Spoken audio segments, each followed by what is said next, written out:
감동적이죠, 그죠? 하나님은 여러분들을 늘 감동시켜 주십니다. 수천 명의 청년들에게 한 10년 전에 어느 앙케이트 조사 기관에서 조사를 했다고 합니다. 무엇 때문에 당신들은 무엇을 필요로 하십니까? 젊은 20대 젊은이들에게 물어봤다고 합니다. 무엇을 가장 갖기를 원하십니까? 그 결과를 보고 그 앙케이트 조사를 했던 그 기관이 깜짝 놀랐답니다. 젊은 아이들이니까 명품 주세요 이럴 줄 아니면 좋은 집 주세요, 자동차 주세요 이럴 줄 알았답니다. 근데 우리에게 가장 필요한 것은 감동입니다. 인생은요, 영혼의 만족이 있어야 육신과 삶이 올라가게 되어 있습니다. 이 소중한 것을 우리가 몰라요. 그래서 횡단보도 건널 때 보면 늘 느끼는 거잖아요, 그죠? 하나님이 왜 빨간불을 주셨을까? 좀 멈춰 서서 기다리라고. 우린 급하게 그냥 막, 특히 오토바이 타시는 성도님들 계십니까? 정말 위험한 것 같아요, 정말. 오토바이는 근데 누가 시켰는지 잘 모르겠지만 신호를 안 지키고 달립니다. 왜 그러는지 잘 모르겠어요. 한 90% 이상이 그렇게 달립니다. 여러분들 항상 조심하시길 바라고. 오토바이도 차입니다. 그런 그 신호를 딱딱 지키면서 스탑 사인, 적색 신호는 반드시 이유가 있는 거예요. 여러분들의 삶에 하나님의 인도하심이 있기를 주의 이름으로 축원을 드립니다. 사랑하는 여러분들, 우리의 신앙은 딱 두 가지를 늘 배우는 것 같습니다. 첫째는 믿음이고 둘째는 순종입니다. 믿음과 순종이 얼마만큼 어우러지느냐에 따라서 사랑이 용서슴 치기도 하고 어떤 때는 사랑이 식어지기도 하고 위로와 격려가 나타나기도 하고 불평과 불만이 이어지기도 합니다. 우리는 믿음으로 구원받습니다. 여러분, 이것을 가리켜서 이신득구라고 얘기를 합니다. 구원은 믿음으로 되는 것입니다. 믿음이 없이는 구원에 이를 수가 없어요. 아무리 행함이 많더라도. 그러나 또 한 가지 원리를 우리는 놓쳐서는 안 됩니다. 행함으로 말미암아 복을 받는다는 것입니다. 이행득상주의가, 저와 여러분들 이행득복주의가 우리 기독교의 핵심적인 교리라고 하는 것입니다. 이 두 가지 사실을 저와 여러분들이 놓치지 말아야 되는 것이고 항상 기억하고 살아야만 되는 절기, 그것이 바로 이스라엘 백성들이 지켰던 3대 절기 중에 하나인 맥추절인 것입니다. 맥추절을 다른 말로 하면 77절이라고도 불러요. 이 7이 7번 지나간다는 뜻입니다. 7일이 7번. 그러니까 49일이 되는 거죠. 그 이튿날 맥추절을 지났어요. 그러니까 77절이 지나고 77일이 지난 그 다음날 지키는 절기, 77절이라고 불렀습니다. 오순절은 잘 아시죠? 50일째 되는 날이에요. 49일이 지나고 그 다음날 50일째 되는 날. 그래서 오순절이라고 불렀어요. 맥추는 보리를 거두어서 추수를 다 끝낸 다음에 보리 추수 감사제, 그래서 맥추절이라는 이름이 붙게 된 것입니다. 초실절 이후에 49일이 지난 이튿날로서 제50일째 되는 날이었습니다. 이때는 이스라엘 백성들이 보리 추수를 끝냅니다. 보리 추수가 50일 동안 계속되는 거예요. 그리고 밀 추수를 시작할 무렵이었어요. 하나님은 한 가지 접으면 그 다음에 또 다른 것을 주시는 분이세요. 이스라엘 백성들은 보리 추수 때와 마찬가지로 밀 추수의 첫 번째 소산을 하나님께 가져와서 바치게 됩니다. 이것은 보리 수확을 은혜 중에 무사히 마칠 수 있게 하신 하나님께 감사를 표시하는 거예요. 하나님 감사합니다. 우리에게 이 건강하고 우리를 살찌게 하고 기름지게 하는 보리 주셔서 감사합니다. 이 감사를 드리는 것입니다. 그리고 동시에 앞으로 새로 추수할 밀, 이 곡물이죠. 이 밀을 주신, 밀 가지고 빵을 만들거든요. 이 밀을 주신 하나님의 은혜에 미리 감사하기 위한 절기였습니다. 오순절은 시내산에서 율법을 받은 것을 기념하는 절기로 지켜오다가 오순절 성령의 강림 이후로는 추수감사제라고 하는 의미에서 탈피를 합니다. 그리고 성령 강림제라고 하는 의미로 발전이 되게 됩니다. 이게 신약의 의미라고 볼 수가 있는 것입니다. 그러니 당연히 우리는 성령께서 강림하신 맥추절을 지켜야 될 것이며 특별히 맥추절을 거룩하게 지켜야 할 것입니다. 이 맥추절은 두 가지 의미가 있는데 첫째는 추수감사의 의미가 있고 두 번째는 성령 임재의 성령 강림의 의미가 있는 것입니다. 여러분 성령의 역사가 아니면 보리가 자랄 수가 없는 거죠. 그죠? 여러분 성령의 역사가 아니면 밀이 자랄 수가 없게 되는 거죠. 여러분 이 세상에 모든 존재하는 모든 것은 하나님의 영의 역사하심으로 이루어지게 되는 것입니다. 그 속에서 저와 여러분들이 알아야 되는 것이 있는데 하나님 앞에서 절기를 지킬 때는 맹숭맹숭하게 지켜서도 안 되고 미안합니다. 흐리멍텅하게 지켜서도 안 되고 날씨가 좋아서 그런지 오전 예배부터 이상하게 벌써부터 주무시려고 하시는 분들이 탄생이 되시는 것 같아요. 야, 우리 2부 예배 때 제가 설교 안 하고 우리 강도사님이 설교하시고 제가 축도하러 올라가서 아이들에게 좀 몇 가지를 좀 가르쳐 드렸어요.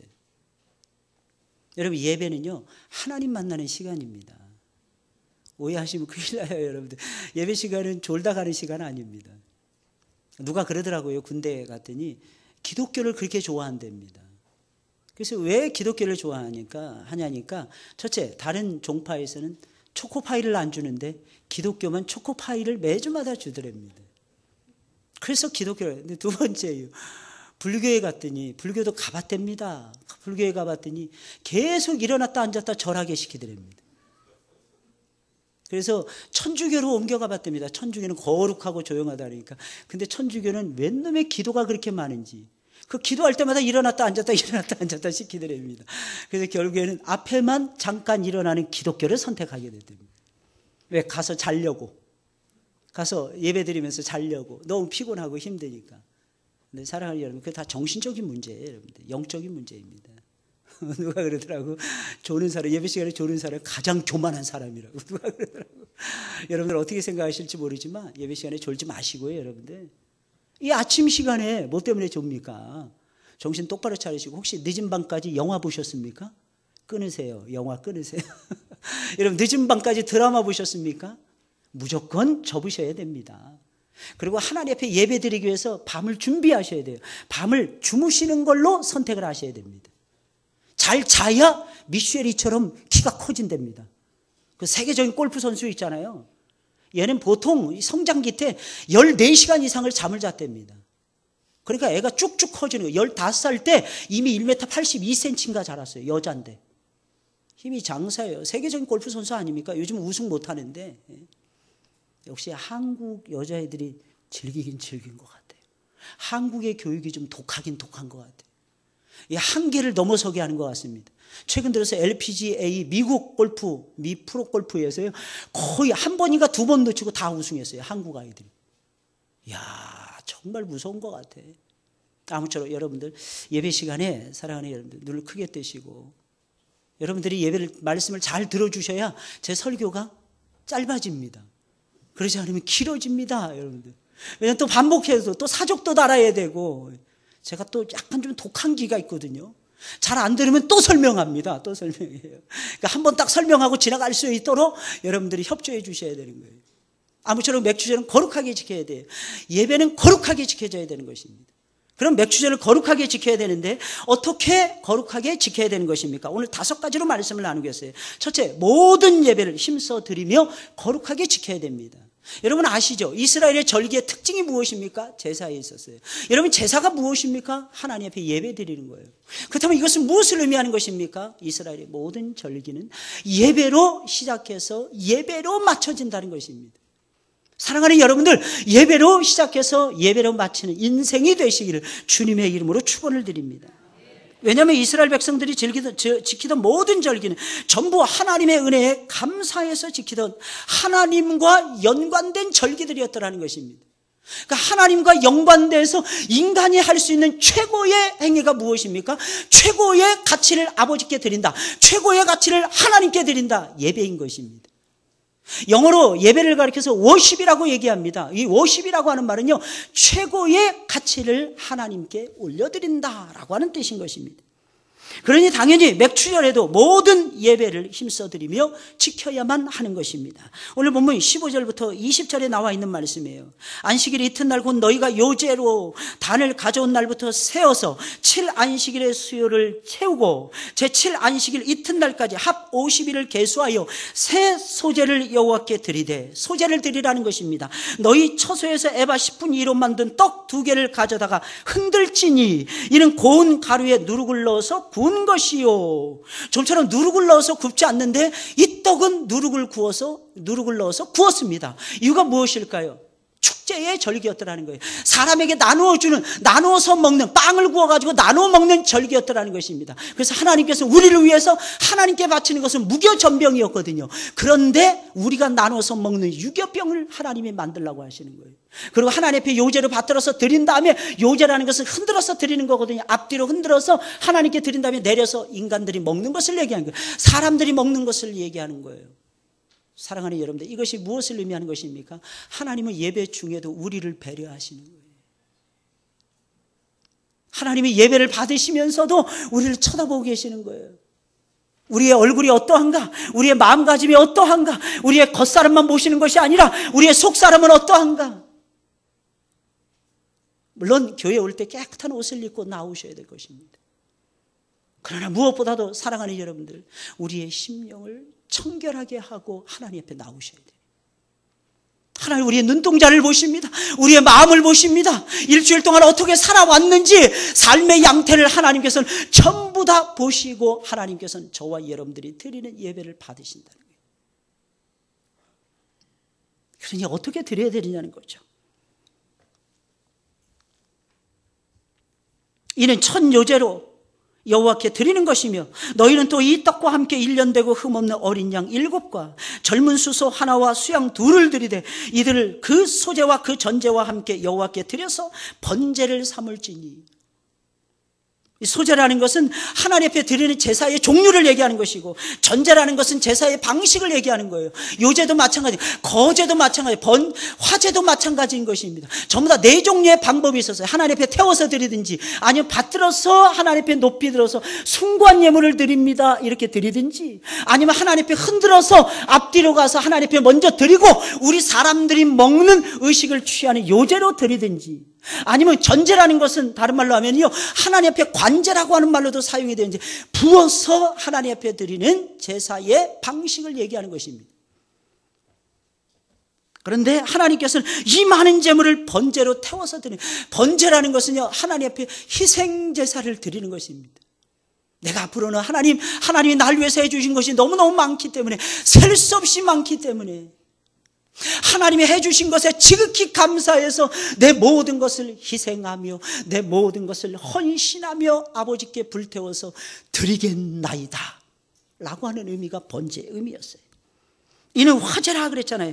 하나님께 향기로운, 태워서 드리니까 향기로운 냄새가 되는 것입니다. 또 수염소 하나로 속죄제를 드리며, 이 속죄제라는 것은 하나님 앞에 속죄의 제사를 드리는 제사의 종류를 얘기하는 것입니다. 벌써 몇 가지가, 소제가 나왔잖아요, 여러분들. 소제는 감사의 제사를 얘기하는 거예요. 이것은 곡식으로 드리는 제사였어요. 나머지는 전부 다 짐승으로 드리는 제사법이었어요. 그 중에 하나가 또 번제였고, 그 중에 하나가 속죄자였고, 이 속죄제 속에는 속번제라고 하는 새로운 의식의 방법이 또 있습니다. 1년 된 어린 수양 2를 화목제 희생으로 드릴 것이요, 화목의 제사로 드리라는 것입니다. 이 제사법의 마지막 종류를 얘기하는 것입니다. 이 화목의 제사는요, 하나님과 화목의 관계를 이루는 것이고, 그 안에서 사람들끼리 화목의 관계를 이루어서 서로 기뻐하는 거예요. 첫째는 하나님 때문에 기뻐하는 것이고, 두 번째는 이웃 때문에 기뻐하는 절기가 바로 화목의 제사의 방식이었더라는 것입니다. 제사장은 그 첫 이삭의 떡과 함께 그 2 어린 양을 여호와 앞에 흔들어 요제를 삼을 것이요, 이것들은 여호와께 드리는 성물인즉 제사장에게 돌릴 것이며 라고 말씀하고 있습니다. 여러분, 맥추절은요, 예배를 드리는 절기였어요. 여러분, 하나님과 연관된 축제이다 보니까 이 모든 절기에는요, 꼭 기억해야 되는 게 하나님 앞에 어떻게 예배를 드리느냐는 겁니다. 그리고 하나님 앞에 많은 예배를 드려야만 된다는 것이었습니다. 이스라엘의 모든 절기는 전부 다 예배와 관련되어 있었던 것입니다. 예배가 없는 이스라엘의 절기 상상할 수가 없었어요. 여러분, 예배가 없는 이스라엘의 축제 상상할 수조차 없는 사건이었다는 것입니다. 그러니 맥추절도 여느 다른 절기와 마찬가지로 예배와 깊은 연관성이 드러날 수밖에 없었던 것이며, 예배를 드림으로 하나님께 영광과 감사를 드릴 수밖에 없었던 것입니다. 여러분, 당연한 것이 아니겠습니까? 이스라엘 백성들이 지키던 모든 절기는 거룩한 나라인 이스라엘 나라의 최고의 축제였더라는 겁니다. 그리고 더 나아가서는 그들이 지키던 축제는 철저하게 하나님께 감사하고 영광을 돌리던 예배가 중심이 되던 거룩한 축제였더라는 것입니다. 그러니 이스라엘의 축제는요, 두말할 필요도 없이 예배가 중심이 될 수밖에 없었던 것입니다. 이스라엘 백성들은 오늘 본문의 말씀 읽어드린 대로 소제를 드렸어요. 번제를, 소제와 함께 번제를 드렸습니다. 아울러서 속죄제를 드렸어요. 화목의 제사를 하나님 앞에 올려드렸어요. 쉽게 말씀드리면 이 날에는 하나님 앞에 드릴 수 있는 모든 제사를 다 드리고 있었더라는 거예요. 사랑하는 여러분들, 그렇게 이 절기를 저와 여러분들이 지나가셔야 될 것입니다. 그야말로 감사와 헌신의 대축제였던 것입니다. 죄사함과 평화가 어우러진 최고의 축제였던 것입니다. 왜? 예배 속에서 이런 것들이 나오잖아요. 예배는 감사하는 거예요. 예배는 헌신하는 것입니다. 예배는 죄사함을 받는 시간입니다. 예배는 하늘의 평안을 받는 시간인 것입니다. 그러니 얼마나 감사하고 더 감사한 일이겠습니까? 여러분, 이스라엘 백성들은 맥추절에 예배를 드리며 하나님 아버지를 만나는 기쁨을 누리고 있었다는 겁니다. 그리고 더 나아가서는 기쁜 마음으로 헌신하면서 죄사함의 축복을 누리고 있었다는 거예요. 죄사함의 은혜와 평강을 함께 누리며 하나님 아버지와 완벽하게 하나가 되었다는 것입니다. 사랑하는 여러분들, 맥추절은 뭐 하는 날인 것입니까? 사랑하는 여러분들, 우리가 모일 때마다 해야만 되는 일이 도대체 무엇입니까? 그것은 바로 예배를 드리는 일이라는 것입니다. 사랑하는 여러분들, 언제 가장 행복하십니까, 여러분들? 예배를 드리실 때 제일로 행복하셔야 돼요. 이유가 무엇일까요? 예배 시간은 하나님이 임재하시는 거예요. 하나님이 여러분들을 찾아오시는 시간이에요. 그래서 주무시나? 너무 좋아서 기절해서 주무시기도 하고, 너무 좋으니까 마음에 평안이 있으니까 주무시기도 하시고, 요즘에 보니까 이 불면증으로 고생하시는 분들이 그렇게 많더라고요. 잠을 못 주무신대요. 잠을. 얼마나 마음이 아픈지 몰라요. 못 주무신대요. 밤에도 못 주무신대요. 낮에 그럼 주무십니까? 낮에도 못 주무신대요. 네, 여러분, 머리만 대면 주무십니까? 감사한금 한 100배 하셔야 돼요. 이 모든 질환은 다 불면증에서 온대잖아요. 잠을 못 자면 면역력이 약해지는 거예요. 면역력이. 누가 그러더라고요. 밤 10시에서부터 2시 사이에 주무시랍니다. 그럼 면역력을 증강시키는 세포가 분열이 된대요. 호르몬이 양산이 되어진대요. 근데 그 시간에 우리는 거의 깨어있죠. 그죠? 어젯밤에도 조시는 분들은 아마 분명히 그러셨을 거야. 아니면 또 반대일 수도 있겠죠. 어젯밤에 잘 주무셨으니까 에이, 내친 김에 또 자자. 이러죠. 그러면서 또 주무시는 분들이 계시는지 모르겠습니다. 아무쪼록 예배는 하나님이 우리를 사랑해서 찾아오시는 시간이에요. 하나님이 가장 귀하게 여기는 타임, 가장 인생에서 골든 타임, 저와 여러분들에게 찾아오셔서 우리가 드리는 예배를 받으시는 것입니다. 그래서 하나님께서는 예배를 드리라고 말을 하는 것입니다. 예배의 특징이 무엇입니까? 첫째가 하나님 앞에 찬양과 기도를 드리는 거예요. 하나님께 여러분들 마음을 다해서 찬양하고 계십니까? 정말 정직한 마음을 가지고 하나님 앞에 기도하고 계십니까? 그렇게 됐을 때 행복함, 만족감, 풍성함을 저와 여러분들이 누리게 되는 것입니다. 또한 예배는요, 하나님의 말씀을 듣는 것입니다. 하나님의 음성을 어디에서 들을 수 있어요? 예배 시간에 들을 수 있잖아요, 여러분. 하나님이 여러분들 사랑하신다는 음성을 어디에 가서 들을 수가 있습니까? 하나님이 세상을 만드셨다는 얘기를 어디에서 들으실 수가 있습니까? 하나님이 지혜를 주시고 명철을 주시고 능력을 주시고 하나님이 재산을 주시고 하나님이 우리의 삶을 풍요롭게 인도해 가시고 하나님이 모든 것을 헤쳐주시고 하나님이 풍족하게 해주신다는 말을 도대체 저와 여러분들이 어느 시간에 어디에 가서 들을 수가 있겠느냐는 것입니다. 그래서 예배 없는 세상, 말씀 없는 세상은요, 사랑하는 여러분, 그 죽은 사회요, 죽은 세상이라는 것입니다. 또 무엇을 하는 것입니까, 여러분? 예배 시간에 하나님 앞에 예물을 아낌없이 드리는 것입니다.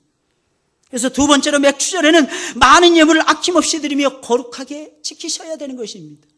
예배를 아름답게 드리는 핵심 마지막 포인트는요, 하나님 앞에 예배를 드리는 데 있었더라는 것입니다. 오늘 본문 15절, 20절에 있는 말씀을 다시 보게 되면은요, 이스라엘 백성들이 맥주절 제사를 드리면서 많은 예물을, 정말 많은 예물을 아낌없이 드리고 있다는 것을 우리가 볼 수가 있어요. 사랑하는 여러분들 아십니까? 모든 제사, 모든 예배는 항상 예물이 있어야만 되는 것입니다. 그 예물이 무엇입니까? 내 마음을 쏟아내는 상징이에요. 내가 하나님을 신뢰합니다. 내가 하나님을 믿습니다. 하나님이 이 예물을 주신 것을 내가 믿습니다. 앞으로 더 많은 이 예물을 드리게 되면 하나님께서 나에게 더 많은 재물을 주실 것을 내가 믿습니다.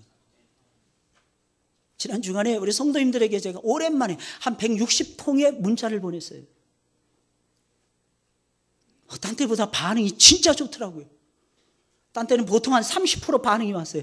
아, 목사님 감사합니다. 나를 잊지 않아 주시고 기도해 주셔서 정말 감사합니다. 요즘 어렵기는 어려우신가 봐. 거의 한 40% 이상? 한 60여 통을 제가 받은 것 같습니다. 딴 때보다 한 2배 가까이 받았어요. 이 말씀이 좋아서 그랬던 것 같아요. 또 다른 이유는 겸손과 여호와를 경외하는 것에 대한 보응은 잠언서 22장 4절을 보내드렸거든요. 재물과 영광과 생명이니라. 여러분들이 좋아하는 재물이 1번으로 나오는, 이게 원래 거꾸로 돼야 되는 거예요. 겸손과 여호와를 경외함의 보응은 생명과 영광과 재물이니라 이래야 되는데, 하나님이 우리 좋아하는 거, 뭘 좋아하는지, 우리가 뭘 생각하고 있는지, 뭘 급하게 여기고 있는지 하나님 아시는 거예요. 하나님 완전히 뒤집어 주십니다. 재물과 영광과 생명이니라 하나님이 뒤집어서 말씀하셨어요. 그랬더니 아멘 할렐루야가 연발하시더라고. 왜? 재물이 겸손과, 그러니까 겸손하게 여호와를 경외하는 자에게는 하나님이 엄청난 복으로 함께 해주시는데, 그 복의 내용이 무엇이냐면 첫째가 재물이라는 거예요. 여러분 재물 없이 못 살죠, 그죠?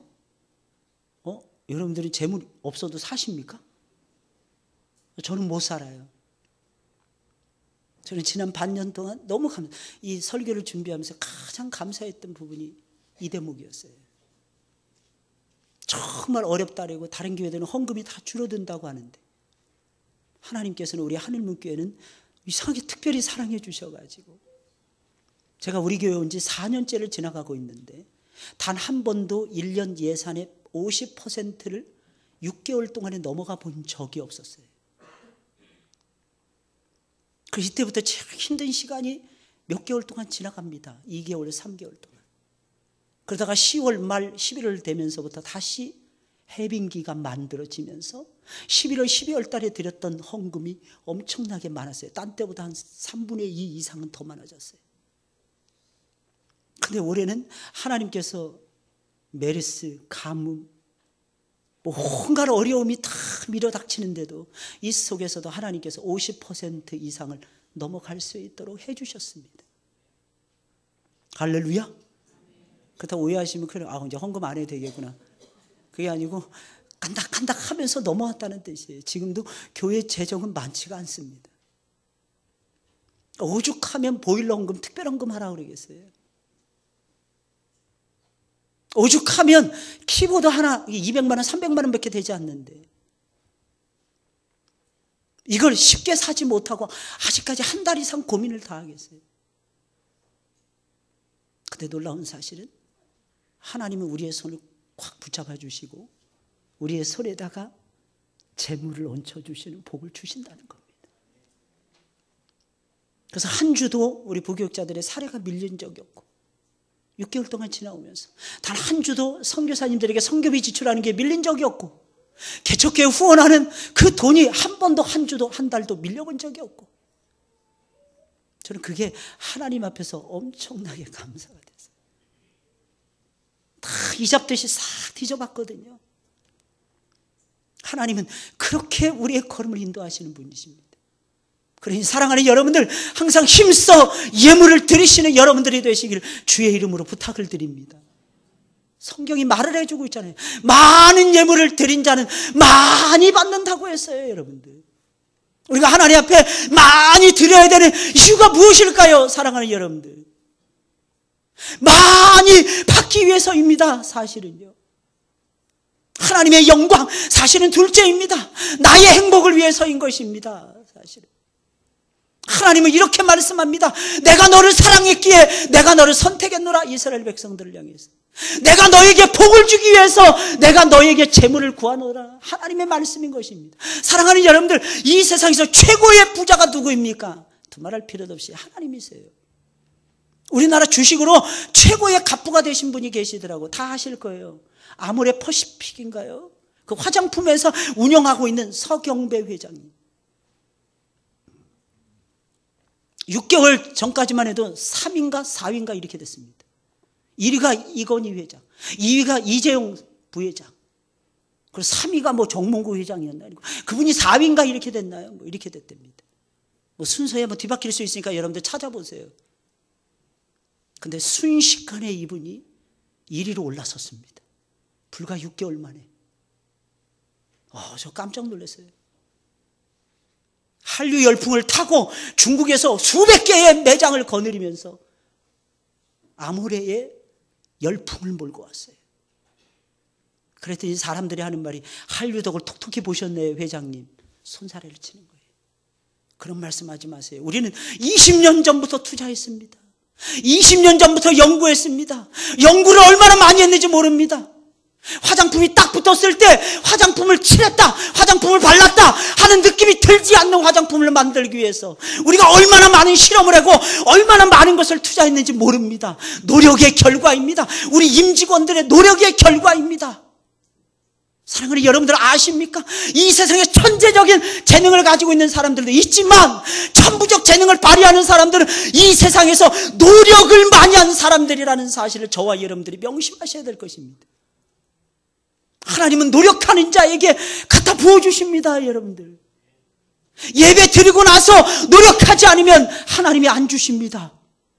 예배 드릴 때도 노력하세요. 예배 드릴 때도 두 눈 부릅뜨세요. 사랑하는 여러분들, 하나님 앞에 많이 드리기 위해서 노력을 하세요. 사랑하는 여러분들, 그러면 하나님께서 여러분들을 향해서 노력하실 것입니다. 엄청나게 부어주실 것입니다. 사랑하는 여러분들, 왜? 행함으로 말미암아 복을 주시는 하나님이시기 때문인 것입니다. 하나님 앞에서 예배 드리는데도 노력하셔야 돼요. 어떻게 하면 잘 드릴 것인가? 어떻게 하면 많이 드릴 것인가? 어떻게 하면 많은 사람들 데리고 와서 예배를 드릴 것인가? 저는 목회 23년 하면서요, 늘 그것을 고민하면서 지금까지 살아왔어요. 하나님, 내 이름 메르스로 인해서 많은 어르신들이 빠진답니다. 하나님, 토요일만 되면 엎드릴 때가 한두 번이 아니었어요.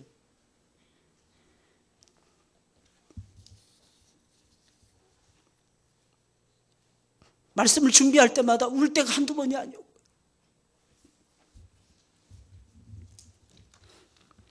근데 정말 놀라운 사실은 하나님은 살아계셔서 역사해 주신다는 사실입니다. 하나님의 은혜, 하나님의 은혜. 밤을 낮삼아서 기도해 보셨습니까? 낮에도 움직일 때마다 기도해 보셨나요? 하나님의 예배당이 그리워서 낮 시간에도 불구하고 땡볕이 내리쬐는 그 시간에도 전도지 들고 나가 보셨나요, 여러분들?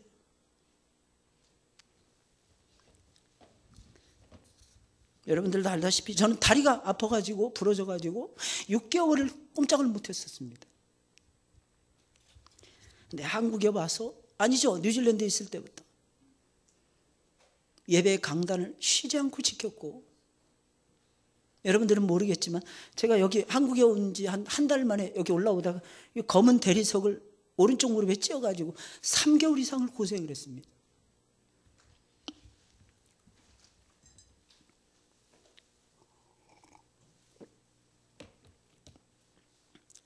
계단을 올라갈 수가 없었어요. 계단 내려갈 수도 없었고. 그런데도 전도하는 기쁨이 얼마나 컸는지. 사랑하는 여러분들, 우리 제발 하나님 앞에 많은 것을 드리기 위해서 노력을 해보시자고요. 노력하시고 진인사 대천명하라 그랬잖아요. 과연 하나님이 나를 사랑하시는 흔적을 나타내 보여주시나 보여주시지 않나. 세어보셔야 돼요. 우리 성도들 가운데서도 눈물로 헌금하시고 눈물로 하나님을 섬기시는 분들 많습니다, 여러분들. 그런 분들의 좋은 모습을 배우셔야 돼요. 그러니까 하나님이 주시죠. 그러니까 하나님이 열어주시죠. 없는 중에도 마치 있는 것처럼 살고, 부족한 중에도 풍성한 것처럼 생활하고. 사랑하는 여러분들, 이것이 사는 모습이 아니고 무엇이겠습니까? 하나님은 저와 여러분들이 예물을 드리고 하나님이 부어주시기를 최고의 예배를 드리며 많은 예물을 아낌없이 드리는 것을 우리 주님께서는 기다리고 계신다는 거예요. 사랑하는 여러분들, 명심하자고요. 제발 하나님 섬기는데 노력 좀 하자고요, 여러분들. 하나님을 어떻게 하면 잘 믿을 것인가? 하나님의 말씀을 어떻게 하면 가슴에 잘 새길 것인가? 하나님의 말씀을 어떻게 하면 내 삶 속에 잘 적용할 것인가? 좀 연구를 해보셔야 돼요. 어느 시간대에 예배를 드려야 하나님 앞에서 더 멋있는 예배를 드릴 수 있을까? 안 나오는 사람들까지 같이 끌어안고 하나님 기뻐하시는 가장 존귀한 예배를 어떻게 하면 잘 드릴 수 있을 것인가? 그리고 많은 예물을 준비하세요. 건수를 만들어서 준비하세요. 그러면 하나님께서 많은 루트를 통해서, 많은 길을 통해서 여러분들에게 재물의 축복을 반드시 주실 것입니다. 근데 그렇지 않고 하나님이 주셨는데 입을 닦는다든지, 하나님께 감사하는 것은 하지 않는다든지, 그러면서 하나님이 주시기를 기다리면, 사랑하는 여러분들 기억하셔야 됩니다. 하나님은 만홀이 여김을 당하시는 분이 아니라 하나님 속임을 당하지 않는다는 뜻입니다. 세 번째로, 아무 노동도 하지 말고 성회로 거룩하게 지켜야 됩니다. 거룩한 날이기에 아무 노동도 하지 말아야 되는 것입니다. 본문 21절에 있는 말씀이에요. 이 날에 너희는 너희 중에 성회를 공포하고 아무 노동도 하지 말지니 이는 너희가 그 거하는 각처에서 대대로 지킬 영원한 규례니라. 맥추절은 거룩한 절기이기에 안식일과 똑같았습니다. 그러니까 아무 노동도 하지 말아야 되는 거예요. 이스라엘 백성들은 맥추절에는 안식일은 아니었지만 그 날을 안식일과 똑같은 성회를 여기고 성회를 선포하고 성회로 지켰다는 것입니다. 그러니 안식일과 똑같이 아무 일도 할 수가 없었던 것입니다. 아무 노동도 하지 말라, 그렇다고 해서 교회 와서 일하는 것도 하지 말라, 이런 뜻이 아닙니다. 세상 일을 하지 말라는 거예요. 엿새 동안은 해왔던 세상 일을 주일날, 안식일날은 하지 말라고 하는 것입니다. 근데 이 내용이 바로 맥추절 절기에도 적용이 되었더라는 것입니다. 그렇다고 해서 무조건 며칠 동안을 푹 쉬면서 예배를 드리라고 하나님께서 명령한 것은 아니었습니다. 맥추절은 다른 절기들과는 달리 딱 하루만 지키던 절기였어요. 6월절, 무교절 전부 다 일주일 이상 지켰습니다. 초막절 전부 다 일주일 이상 지켰어요. 근데 맥추절은 딱 하루예지. 이유가 무엇입니까? 보리 추수를 끝내고 밀 추수를 시작해야 되는 농번기였기 때문입니다. 이것을 통해서 우리가 알 수 있는 것이 무엇입니까? 여러분, 오해하시면 곤란해요. 하나님 무조건 나와서 예배 드리는 거 무조건 좋아하신다. 아닙니다, 여러분들. 하나님은 여러분들이 삶 속에서 할 일을 하고 그 마음을 가지고 나와서 예배 드리는 것을 원하시는 거예요. 여러분들이 그렇게 살아가시기를 예수님의 이름으로 축원을 드립니다. 그렇다고 엿새 동안은 내 날이다 이렇게 생각하시면 또 곤란합니다. 그 엿새 동안도 주의 날인 것입니다.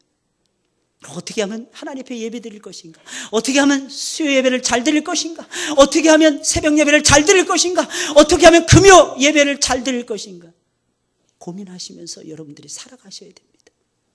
그럼 여러분들의 시간을 하나님께서 기름 부어주셔서, 성령의 기름을 부어주셔서 여러분들의 시간을 잘 활용할 수 있도록 하나님이 도와주실 것입니다.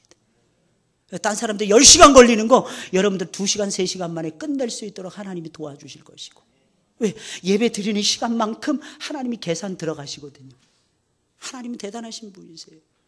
하나님이 지혜 안 주면 우리 살 수 없잖아요. 하나님이 능력 안 주면 살 수 없잖아요. 여러분들 이 시간에 여러분들 걸어오셨습니까? 아니면 차 타고 멀쩡하게 계단을 올라오셨습니까? 하나님의 은혜고 하나님의 사랑이고 하나님의 축복입니다. 감사하셔야 돼요. 병원 한번 가보세요, 여러분. 특히 대형 병원 가보세요, 여러분. 요양병원 가보세요, 여러분. 환자들이 줄을 서 있어요. 즐비하게 누워 있습니다. 근데 거기에는요, 연세 많으신 80 넘으신 어르신들만 계신 것이 아닙니다. 젊은 사람, 심지어는 10세 이하의 아이들이 누워가지고 병상에서 시간을 보내는 아이들이 엄청나게 많다는 거예요.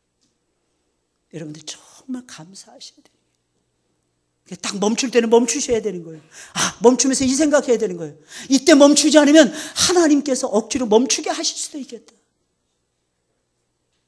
그러니까 내가 멈춰야지. 그래서 멈추시는 거예요.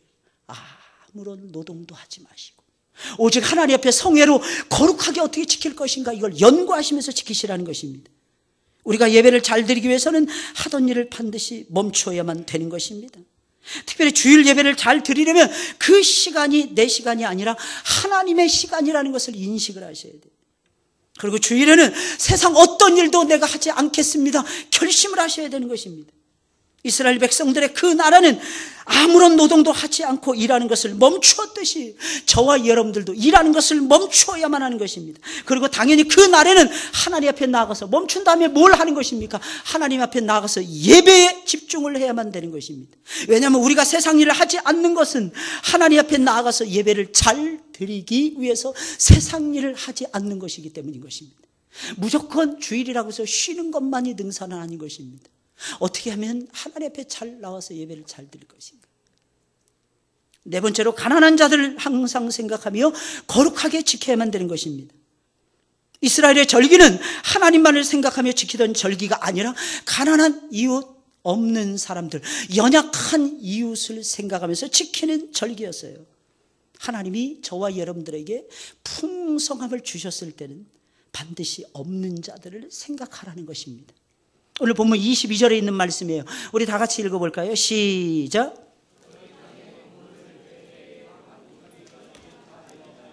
떨어진 것을 줍지 말고 너는 그것을 가난한 자와 객을 위하여 버려두라. 나는 여호와니라.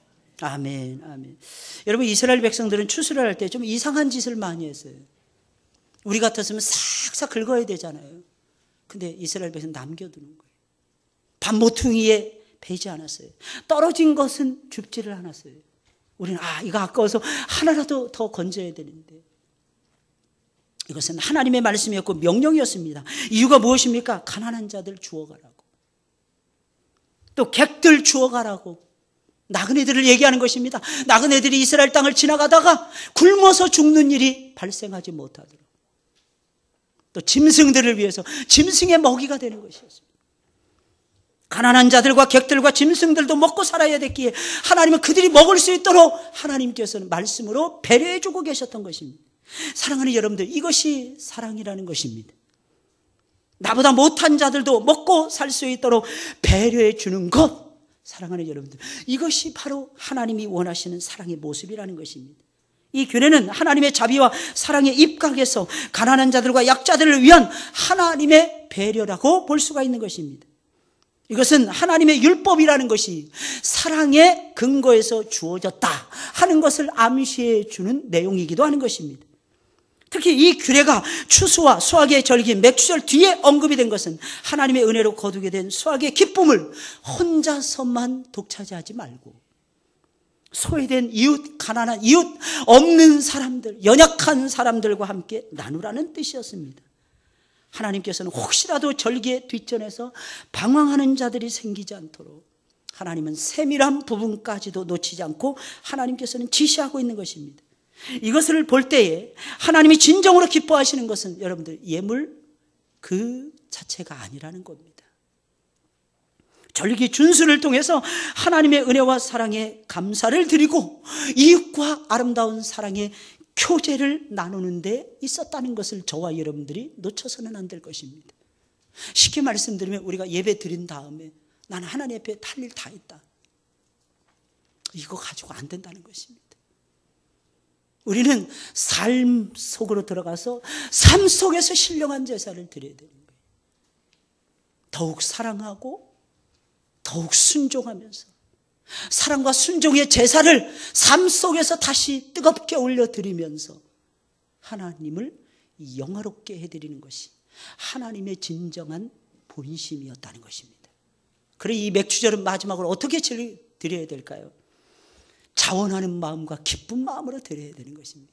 왜? 하나님이 나에게 복 주신 것에 대해서 감사하고 복 주실 것을 기대하는 절기였기 때문입니다. 맥주절에 대한 말씀이 신명기 16장에도 나오고 있고 출애굽기도 나오는데 신명기 16장 9절부터 12절의 말씀을 요약을 하게 되면 하나님이 복을 주신 대로 힘을 다하여 자원하는 마음으로 예물을 드리고 하나님께서 그 이름을 두시려고 택하신 곳에서 하나님 앞에서 기뻐하고 즐거워하라는 것이었습니다. 맥주절을 지킬 때 가장 중요한 요건, 마음을 다해서 지키라는 것인데 여러분, 자원하는 마음과 어떤 마음입니까? 자원하는 마음과 기쁘고 즐거운 마음으로 예배를 드리라는 것입니다. 맥주절을 지키라는 것입니다. 자원하는 마음으로 예물을 준비하시고 기쁜 마음으로 예배를 드리라는 것입니다. 그러면 하나님께서 어떻게 하신다? 복을 부어 주신다는 것입니다. 여러분, 은혜에는 두 가지 종류가 있다고 말씀을 드렸죠. 그죠? 첫째는 하나님이 거저 주시는 은혜. 뭐 잘했든 잘못했든 하나님은 이 세상 모든 사람들에게 똑같이 햇빛을 주시고 물을 주시고 비를 주시고 공기를 주십니다. 하나님 거저 주시는 은혜예요. 그런데 하나님이 부어주시는 은혜라는 것이 있어요. 부어주시는 은혜. 나는 생각하기에는 작게 생각했는데 결과를 하나님이 100배 1000배로 막 늘려주시는 은혜. 이걸 부어주시는 은혜라고 이야기를 합니다. 사랑하는 여러분들, 부어주시는 은혜는 잘해야 얻을 수 있어요. 잘해야. 하나님 앞에서 잘하시는 여러분들이 되시길 주의 이름으로 축원을 드립니다. 아이들한테 옛날에 제가 물어본 적이 있었어요. 얘들아, 공부 열심히 해야지. 어떻게 해야 될까? 애들이 하는 말, 잘요. 얼마나 단답형으로 얘기하는지. 그래, 그 정답이다. 그래, 제발 잘해라. 잘하는 것이 도대체 뭐야? 그랬더니 애들은 최선을 다해서요. 그러니까 최선을 다해서 아이들의 마음속에 크게 들어있는 거예요. 여러분들 기억하시기 바랍니다. 우리 하나님 앞에서 잘 살아보자고요. 하나님 멋지게 잘 섬겨보자고요. 사랑하는 여러분들. 하나님이 여러분들에게 새로운 문화, 새로운 정신, 그리고 하나님께서 새로운 복을 부어주시기 위해서 하나님께서는 절기라는 것을 우리에게 허락해 주셨어요. 잊지 말라는 거죠. 하나님의 은혜 잊지 말라는 거죠. 하나님 복 주시는 거 잊지 말라는 거죠. 여러분들. 이게 얼마나 감사한 일입니까? 중간중간에 절기가 있잖아요. 그죠? 새해가 되면 신년이라고 절기가 있어요. 여러분, 또 부활절인 부활절이라고 또 절기가 있습니다. 또 이질만 하면 반년절 맥주절이라고 또 절기가 있습니다. 가을에는 또 추수감사절이라고 절기가 있습니다. 한겨울에는 또 성탄절이라고 절기가 있습니다. 계속 돌아가는 거예요. 이질만 하면 우리 사이클을 돌리는 것입니다. 사랑하는 여러분, 그 이유가 무엇일까요? 하나님을 잘 섬기라고, 하나님을 잘 기억하시고, 할렐루야! 오늘도 그렇게 살면서 오늘도 하나님이 주신 생명, 하나님이 주신 영광, 아니죠, 거꾸로 해야 되네. 하나님이 주신 재물, 하나님이 주신 영광, 하나님이 주신 생명 누리시길 예수님의 이름으로 축원을 드립니다. 우리 찬송을 부르겠습니다. 우리 찬송가 305장입니다.